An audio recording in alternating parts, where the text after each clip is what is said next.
मुंबई उच्च न्यायालयाचा फॉर्म भरलेला आहे आणि ज्यांना असं वाटते की या पदभरतीमध्ये आपल्याला पद मिळाला पाहिजे, त्यांनी काय करणं अपेक्षित आहे, त्या सर्वांसाठी मी तुमच्यासमोर खऱ्या अर्थानं उभा आहे. त्याचा सिलेबस काय आहे, स्क्रीनिंग टेस्ट म्हणजे काय, त्यामध्ये दिलेला अभ्यासक्रम कशा पद्धतीचा आहे, आहे कोणकोणते घटक आहे, कोणकोणते उपघटक आहे आणि या संपूर्ण विषयाची तयारी कशी केली पाहिजे, टायपिंग टेस्ट कशा पद्धतीने होणार आहे, मुलाखतीच्या टप्प्यावर आपल्याला तयारी करत असताना त्या संपूर्ण विषयाच्या संदर्भानं, रणनीतीच्या संदर्भानं मी प्रफुल्ल कुमार तुम्हा सर्वांचं उमेद आयुष्या या ऑनलाईन प्लॅटफॉर्मवर पुन्हा एकदा मनापासून आज आपण पाहणार आहोत की मुंबई उच्च न्यायालयाच्या संदर्भातली जी भव्यदिव्य अशा पद्धतीची मोठी जाहिरात आलेली होती आणि त्या जाहिरातीच्या संदर्भानं एक साधारण 1.5-2 लाखापेक्षा जास्त फॉर्म त्या ठिकाणी आपल्या सगळ्या विद्यार्थी मित्रांनी भरलेले आहे आणि प्रत्येकाला कुठेतरी वाटते की या रेसमध्ये आपण इन झालो पाहिजे, सिलेक्ट झालो पाहिजे आणि त्या दृष्टिकोनातून आपण तयारी करतो. मात्र ही स्पर्धा परीक्षा आहे आणि इथे काहीतरी वर्ग कुठेतरी कमी पडतो आणि या स्पर्धेच्या बाहेर सुद्धा जातो. मात्र आपल्याला या सगळ्या तयारीच्या टप्प्यावर जर योग्य पद्धतीने तयारी करायची असेल तर आपण काय केलं पाहिजे हे आपण या सेशनच्या माध्यमातून आज समजून घेणार आहोत. नंबर 1 लक्षात घ्या, इथे तुम्हाला दिसत असेल की रणनीती म्हणजे काय. तर बऱ्याच जणांचं काय होतं की अभ्यास खूप चांगला असतो मात्र स्किल टेस्ट नसते. काही जणांची स्किल टेस्ट खूप चांगली स्ट्रॉंग असते मात्र अभ्यास नसतो आणि काही जणांचे हे दोन्ही व्यवस्थित असताना सुद्धा मुलाखतीच्या टप्प्यावर कुठेतरी कमी मार्क्स मिळतात आणि ॲव्हरेजली मार्क्स आपल्याला व्यवस्थित गोळाबेरीज करता येत नाही आणि आपण फायनली त्यातून आउट होतो. आता ज्यांनी ज्यांनी व्यवस्थितपणे फॉर्म भरलेला आहे केअरफुली तो व्यवस्थित वाचून त्यांनी लक्षात घ्या की पहिल्यांदा पेपर होणार आहे आणि पेपरला जवळपास सर्व मंडळींना बसण्याची संधी मिळणार आहे ही बाब लक्षात. अगोदर असं व्हायचं की एक 3-4 वर्षापूर्वीच्या भरती आपण पाहिल्या किंवा 2020च्या अगोदरच्या भरती जर मुंबई उच्च न्यायालयाच्या बाबतीतल्या पाहिल्या तर त्या ठिकाणी खूप सारे फॉर्म भरले जायचे. मात्र काही जणांना त्या ठिकाणी परीक्षेला बसण्याची संधी मिळायची आणि बहुतांश लोकांना परीक्षेची संधी मिळायची नाही. आता त्या बाबतीत हायकोर्टाचे कोणकोणते पॅरामीटर्स होते, एज क्रायटेरिया होता का, की ज्याला आपण हायर एज्युकेशन म्हणतो किंवा डिग्रीचं एज्युकेशन लॉ ब्रायगरचं असेल तर त्या पद्धतीनं काही होतं का. तर ह्या बाबतीमध्ये आपल्याला देखील काही शंका उपस्थित करता येत नाही किंवा तसा विचारण्याचा अधिकार सुद्धा नाही. बरोबर आहे, पूर्ण ऑथॉरिटी हे हायकोर्टाकडे होती ती राबवण्याच्या संदर्भातली. मात्र मागच्या भरतीपासून आणि या भरतीपासून झालं असं की जवळपास फॉर्म भरणाऱ्या सगळ्या लोकांनी ज्यांनी ज्यांनी फॉर्म व्यवस्थित भरलेले आहेत बाय डॉक्युमेंट आणि त्यांना सगळ्यांना परीक्षेला बसता येणार आहे ही बाब लक्षात घ्या. आता परीक्षेला बसल्यानंतर त्या परीक्षेला पास करण्याची किंवा परीक्षेमध्ये चांगले मार्क्स मिळवण्यासाठी आपण काय करणं अपेक्षित आहे हे सगळं व्यवस्थितरित्या पहिल्यांदा समजून घेऊ आणि त्यानंतर दिलेला अभ्यासक्रम समजून घेऊ आणि टायपिंगची टेस्ट आणि स्क्रीनिंग टेस्टसाठी काही क्रायटेरिया आहे का, कशा पद्धतीने मेरिट लागणार आहे हे समजून घेऊ. टप्पा सुद्धा व्यवस्थितरित्या आपण समजून घेण्याचा प्रयत्न करू. पुन्हा एकदा मी तुम्हाला ही संख्या दाखवतो की ही जी संख्या आहे मागच्या काही वर्षातली क्लर्कच्या संदर्भातली बॉम्बे हायकोर्ट असेल, नागपूर बेंच असेल आणि औरंगाबाद बेंच असेल, इथे एक साधारण बऱ्यापैकी जागा या ठिकाणी आलेल्या आहे. मागच्या दोनही भरतीपेक्षा ही पदभरती कुठेतरी मोठी आहे ही बाब लक्षात. आता त्या संदर्भानं हे एक्झामिनेशनसाठी काही गाईडलाईन्स दिलेले आहे की परीक्षा कशा पद्धतीने होणार आहे. इथे त्यांनी उल्लेख केलेला आहे तो स्क्रीनिंग टेस्टचा. स्क्रीनिंग टेस्टचा उल्लेख केलेला आहे आणि या स्क्रीनिंग टेस्टला 90 मार्क्स दिले. 90 गुणांसाठी ही स्क्रीनिंग टेस्ट आहे ही बाब लक्षात घ्या आणि मिनिमम पासिंग 45 गुण म्हणजेच काय, तर तुम्हाला 50% मार्क्स या ठिकाणी मिळवावी लागणार आहे ही बाब या ठिकाणी. जनरली असं होत नाही, सरळ सेवेच्या परीक्षेमध्ये कट ऑफ लागले जातात. मात्र तुम्हाला कमीत कमी 50% मार्क्स हे या पेपरमध्ये मिळवावेच लागतात. तुम्हाला जर इथे 90 गुणांपैकी 44 जर गुण मिळाले असेल तर तुमचा इथे पुढच्या कुठल्या स्टेपसाठी तुम्ही ग्राह्य धरले जाणार नाही ही बाब या ठिकाणी. म्हणजेच काय, पेपर अत्यंत महत्त्वाचा आहे. ज्यांना ज्यांना पेपरमध्ये 45च्या पुढे मार्क मिळतात त्यांना कुठेतरी मेरिट लिस्टसाठी ग्राह्य धरले जाणार आहे ही बाब या ठिकाणी. त्या अगोदरचे मार्क जर असेल तर 44 असेल 43 असेल तर हा कॅन्डिडेट हायकोर्टाला नको आहे असं स्पष्टपणे सांगितलं. मग त्यासाठी काही सिलेबस दिलाय का? तर निश्चितपणे आता हे जे काही 90 गुणांचा पेपर आहे त्यासाठी आपल्याला ड्युरेशन दिलेलं आहे 1 आवर, म्हणजे 1 तासात आपल्याला पेपर सोडवायचा आहे. Written test paper should be the objective type multiple choice question on the basis of this syllabus. हे त्यासाठी काही विषय दिलेले आहे आणि तिथे एमसीक्यू बेसचे प्रश्न आपल्याला विचारले जाणार आहे. एक प्रश्न आणि त्याला 4 पर्याय हे जाणार आहे. करेक्ट. आता त्यासाठी मराठी 10 मार्क्स, इंग्रजी 20 mark, general knowledge 10 mark, general intelligence 20 mark, arithmetic 20 mark आणि कम्प्युटर 10 मार्क, हे अशी टोटल बेरीज जर आपण केली तर ही होते 90 गुणांची बेरीज झाल्याचं आपल्याला या ठिकाणी पाहायला. ओके, मग ही झाली स्क्रीनिंग टेस्ट आणि आपल्याला इथे लक्षात आलेलं आहे की 50% गुण या ठिकाणी मिळवावे लागतात. नेक्स्ट बघा, if the candidate fail in screening test he she will not be consider for the typing test. म्हणजे तुम्हाला स्क्रीनिंग टेस्ट पास करावी लागते तरच तुम्ही नेक्स्ट पोझिशनला पोहोचाल. ती नेक्स्ट पोझिशन आहे 20 गुणांची. काय आहे? गुण आहे 20 गुण आहे टायपिंग टेस्टसाठी ही बाब या ठिकाणी. आणि इथे सुद्धा तुम्हाला 50% गुण मिळवावे लागतात.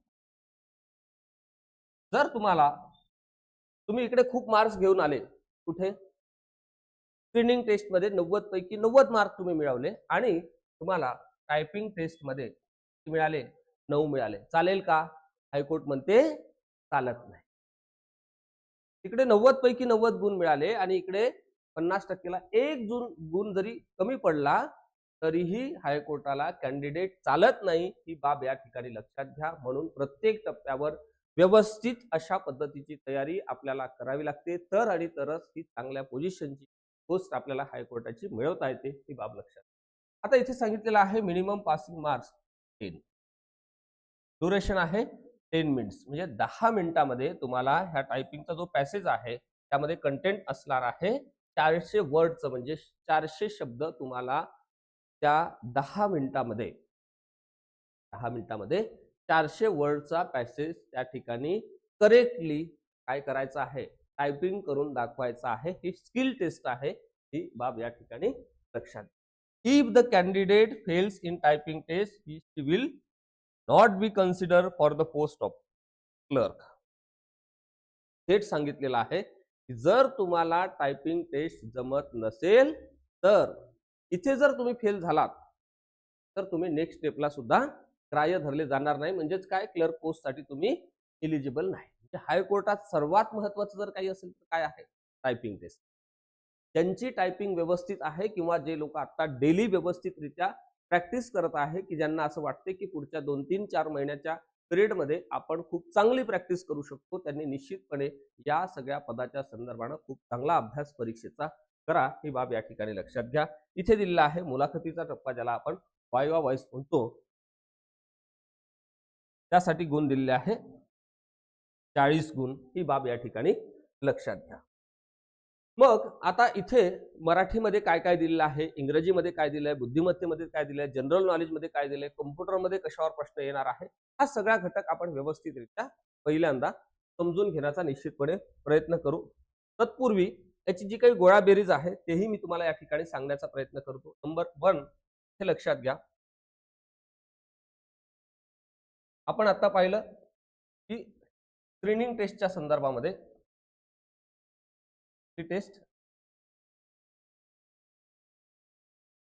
स्क्रीनिंग टेस्ट जी आहे आपली, या स्क्रीनिंग टेस्टच्या बाबतीमध्ये आपण जर पाहिलं, आपला जो रिटनचा पेपर आहे,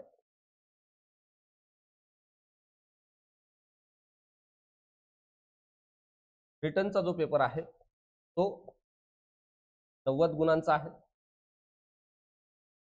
करेक्ट. त्यानंतर आपण पाहिलं इथे आपल्याला टायपिंग टेस्ट दिलेली आहे, ती 20 गुणांची आहे. टायपिंगची जी टेस्ट आहे ती 20 गुणांची आहे आणि इथे मुलाखतीचा टप्पा आहे, इथे तुम्हाला 40 गुण दिलेले आहेत. एकूण गुण 150 गुणांचा हा पूर्णतः काय आहे, प्रोग्राम आहे. यानुसार मेरिट लागणार आहे आणि इथे तुम्हाला लागतात मार्क. या 90 पैकी एखाद्याला किती मार्क आहे, एखाद्याला 45 गुण आहे आणि ह्या टायपिंग टेस्टमध्ये 10 पैकी 20 पैकी 10 गुण आहे आणि या मुलाखतीला साधारण एक 30 गुण आहे. मग इथे आपण जर पाहिलं तर हे होतात 85 गुण आणि हा विद्यार्थी सुद्धा 85 गुण घेणारा विद्यार्थी सुद्धा या ठिकाणी या हायकोर्टच्या भरतीच्या संदर्भानं सिलेक्शनच्या लिस्टमध्ये जाऊ शकतो. ही बाब या ठिकाणी कुठल्या लिस्टमध्ये जाऊ शकतो, सिलेक्शनच्या लिस्टमध्ये जाऊ शकतो. का जाऊ शकतो, याचं कारण असं आहे की इथे जी काही गोळाबेरीज केलेली आहे ती करेक्ट आहे आणि दुसरा एखादा कॅन्डिडेट असा आहे की ज्यांना काय केलेलं आहे, इकडे 90 पैकी 90 गुण घेतलेले आहेत. कुठे घेतले 90 पैकी 90 गुण, दुसरा कॅन्डिडेटच्या बाबतीत आपण विचार करू. दुसरा कॅन्डिडेट असा आहे की ज्यांनी पेपरमध्ये ती गुण घेतले 90 घेतले, त्याला टायपिंग टेस्टमध्ये काही कारणास्तव 9 मार्क मिळाले. किती मार्क्स मिळाले, 9 मार्क्स मिळाले, म्हणजे एकच मार्क कमी मिळाला. मात्र रिटर्न मध्ये तो अख्ख्या महाराष्ट्रात टॉपर आहे. टॉपचे गुण घेतले, आउट ऑफ मार्क घेतले. मात्र हा या मुलाखतीच्या टप्प्याकडे, ज्या मुलाखतीला 40 गुण आहे त्या मुलाखतीच्या टप्प्यावर हा क्वालिफाय नसतो. स्पष्टपणे त्या ठिकाणी सांगितलेलं आहे की ज्यांना टायपिंग येत नाही त्यांना आम्ही घेत. ते मार्क्स किती होतात, किती होतात, 99 होतात. कुठे, 2च टप्प्यावर. या कॅन्डिडेटचे मार्क्स किती झाले, टोटल मिळून 85 झाले. हा सिलेक्ट होऊ शकतो, हा सिलेक्ट होऊ शकत नाही. ही बाब या ठिकाणी लक्षात घ्या. म्हणजे टायपिंगची टेस्ट अत्यंत महत्त्वाची आहे. पण मेरिटमध्ये तुम्हाला चांगल्या गुणांनी पास व्हायचं असेल तर लेखीचा सुद्धा खूप चांगला अभ्यास तुम्ही केला पाहिजे आणि मुलाखतीची सुद्धा तयारी व्यवस्थितपणे केली पाहिजे. तो सगळा भाग मी आता तुम्हाला डिस्कस करणार आहे, सांगणार आहे. बघा, इथे आपल्याला दिसते मराठीच्या संदर्भामध्ये संदर्भ आहे मराठीचा. मराठीमध्ये ग्रामर म्हणजेच काय, व्याकरण, कन्स्ट्रक्शन ऑफ सेंटेन्स म्हणजे वाक्य रचना अँड युजेस ऑफ वर्ड म्हणजेच काय, कुठल्या ठिकाणी कुठला शब्द आपण वापरला गेला पाहिजे, या सगळ्या संदर्भाने इथे प्रश्न विचारणं अपेक्षित आहे. आणि इथे प्रश्न असणार आहे 10 आणि त्यासाठी मार्क्स सुद्धा किती आहे, 10 गुण आहे. ही बाब या ठिकाणी लक्षात घ्या. जनरल, साधे, सोपे, सरळ प्रश्न या ठिकाणी असणार आहे. मात्र पेपर कितीही सोपा असला आणि कसाही आपल्या आवाक्यातला वाटत असला तरी आउट ऑफ मार्क घेण्यासाठी चांगली ॲक्युरेसी लागते. ही बाब या ठिकाणी लक्षात घ्या. चला, नेक्स्ट आहे इंग्रजीच्या बाबतीमध्ये स्पेलिंग. स्पेलिंग मध्ये करेक्ट स्पेलिंग ओळखा, इनकरेक्ट स्पेलिंग ओळखा, अशा पद्धतीचे प्रश्न इथे येणे अपेक्षित आहे. त्यानंतर ग्रामर, बेसिक ग्रामर या ठिकाणी असणार आहे. त्यानंतर construction of sentence and uses of words, यासाठी इंग्रजीसाठी 20 गुण दिलेले आहेत. 20 प्रश्न आणि 20 गुणांसाठी हे 20 प्रश्न आहेत. ही बाब या ठिकाणी लक्षात. त्यामध्ये बेसिक ग्रामर, वाक्य रचना, शब्दांची रचना, वेगवेगळे शब्द, काही व्होकॅब्युलरीवरचे सुद्धा प्रश्न या भागावर असतील. ही बाब या ठिकाणी लक्षात घ्या. पॅसेजवरचे प्रश्न या ठिकाणी विचारले जाणार नाही. म्हणजे कॉम्प्रेन्शन आपल्याला मराठीमध्ये सुद्धा नसणार आणि इंग्रजीमध्ये सुद्धा कॉम्प्रेन्शनवरचा भाग या ठिकाणी विचारला जाणार नाही, कारण तिथे स्पष्टपणे आपल्याला दिलेलं नाहीये. त्यानंतर बघा, इथे आपल्याला विचारलेलं आहे general knowledge. Knowledge, general knowledge आपल्याला विचारलेलं आहे. त्यामध्ये पर्टिक्युलर काही विषयांचा उल्लेख केलेला आहे का, तर निश्चितपणे केलेला आहे. Question on the daily event and experience म्हणजे करंट अफेअर्स वरचे प्रश्न आपल्याला विचारले जाणार आहे. ते सुद्धा साधे सोपे सरळच प्रश्न असणार आहे. ही बाब या ठिकाणी लक्षात घ्या. Work of eminent persons in various field and history and geography of India specially related to Maharashtra, म्हणजे या ठिकाणी आधुनिक भारताचा, विशेषतः महाराष्ट्राचा इतिहास, भारताचा भूगोल आणि महाराष्ट्राच्या भूगोलावर प्रश्न विचारले जाणार आहे. काही महत्वाच्या व्यक्तींवर, चर्चेतल्या व्यक्तींवर प्रश्न विचारले जाणार आहे आणि चालू घडामोडींवर विचारले जाणार आहे. या प्रश्नांची संख्या आहे 10 आणि यासाठी गुण दिलेले आहे 10. ही बाब या ठिकाणी लक्षात. त्यानंतर तुम्हाला दिसते जनरल इंटेलिजन्स, हे क्वांटिटेटिव्ह ऍप्टिट्यूडचे प्रश्न असणार आहे. ह्या प्रश्नांची संख्या 20 आहे. यामध्ये कोणत्या घटकावर प्रश्न विचारले जाणार आहे हे यामध्ये दिलेलं नाही. यामध्ये एक साधारण 22 ते 24 घटकांचा समावेश होतो. त्या सगळ्या 22-24 घटकांची व्यवस्थित जर आपण तयारी केली तर आणि तरच आपल्याला या भागामध्ये सुद्धा 20 पैकी 20 गुण मिळवता येतात. ही बाब या ठिकाणी लक्षात घ्या. त्यानंतर इथे तुम्हाला सांगितलेलं आहे की अंकगणिताच्या बाबतीमध्ये addition, subtraction, multiplication, division, average, percentage and decimal fraction, म्हणजे एकदम बेसिक गणित विचारलं जाणार आहे. आणि ह्या गणिताचे चॅप्टर सुद्धा एक 22-25 जर आपण चॅप्टर व्यवस्थित केले तर मला असं वाटतं की या भागावरचे जे प्रश्न आहे 20 प्रश्न विचारले जाणार आहे.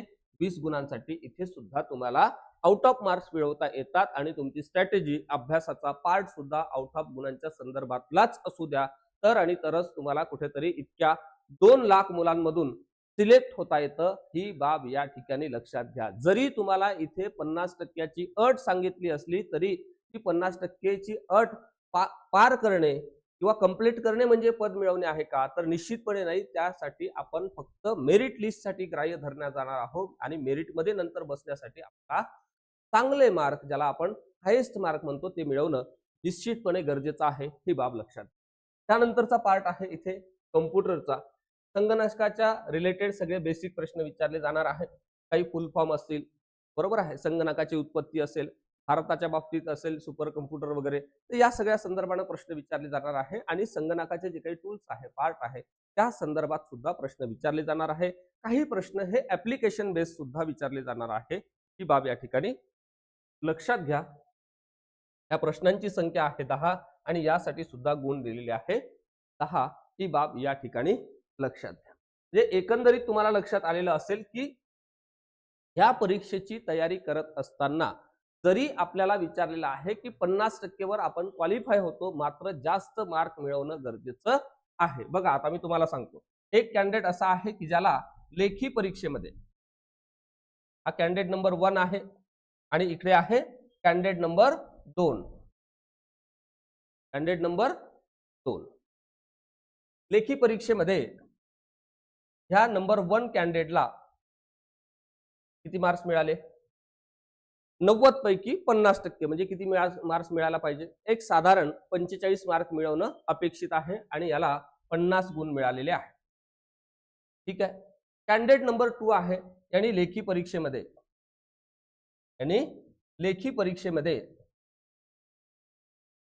या 90 पैकी 80 गुण मिळवलेले आहे.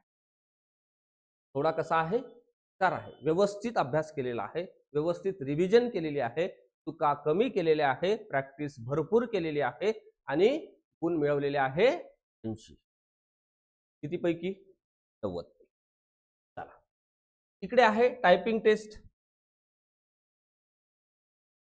ह्या बिचाऱ्यांनी टायपिंग टेस्ट मध्ये खूप चांगली मेहनत घेतली, खूप म्हणजे भरपूर मेहनत घेतली आणि साधारण 20 पैकी त्याला इथे 20 गुण मिळाले.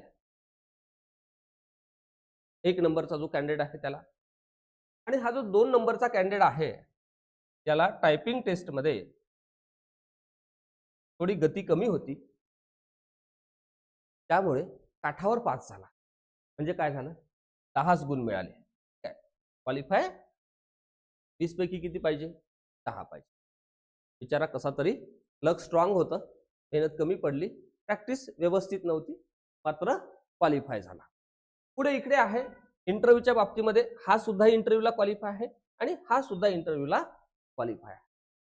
मी म्हणतो की दोघांनाही इंटरव्ह्यूला समान मार्क आले. 40 पैकी याला इंटरव्ह्यूच्या टप्प्यावर पहिल्या कॅन्डिडेटला 30 मार्क आले आणि दुसराही कॅन्डिडेट सेम आहे, त्याला सुद्धा इंटरव्ह्यूच्या टप्प्यावर 30 गुण मिळाले.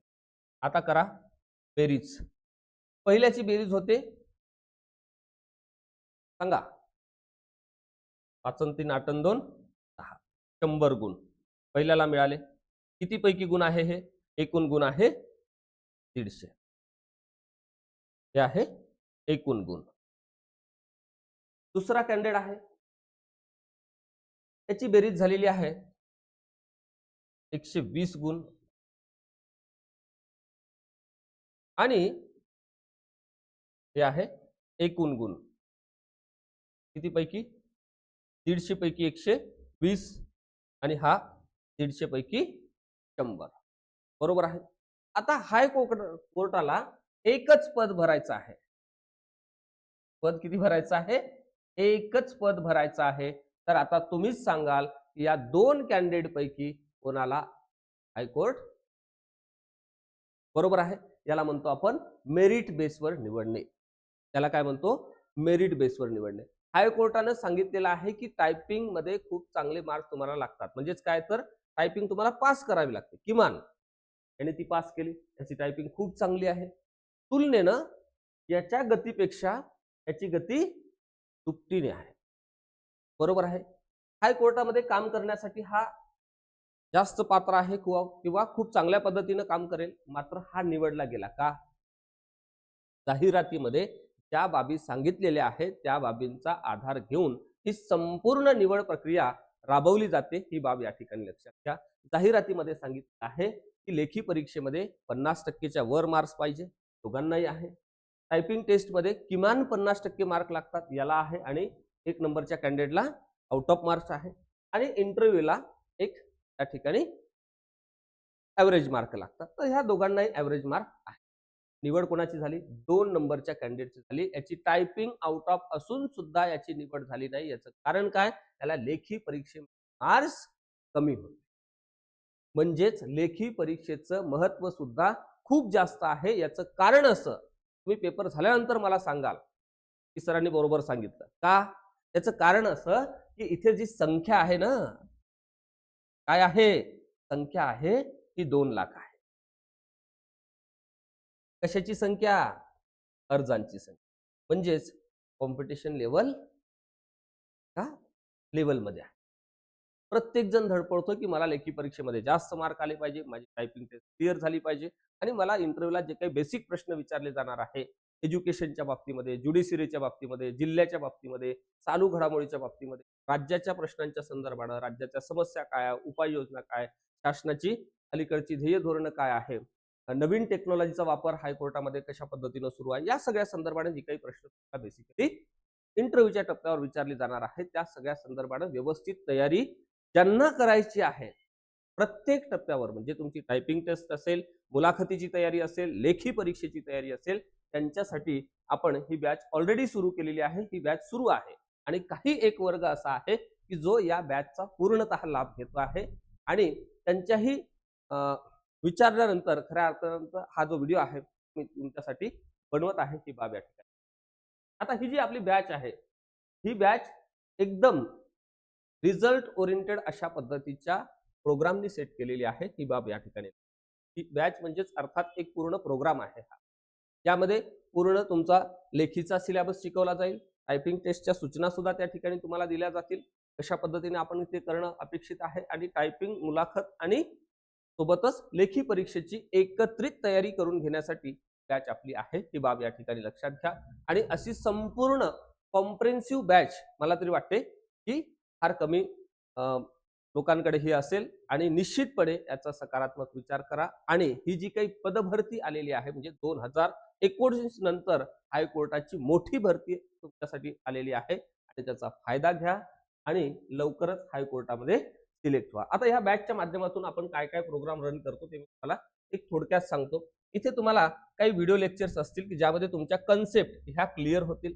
सोबतच कन्सेप्ट क्लिअर झाल्यानंतर पुन्हा पुन्हा ते व्हिडिओ तुम्हाला पाहता येतात जेव्हा जेव्हा तुम्हाला असं वाटते की आपण काहीतरी विसरलेलो आहोत.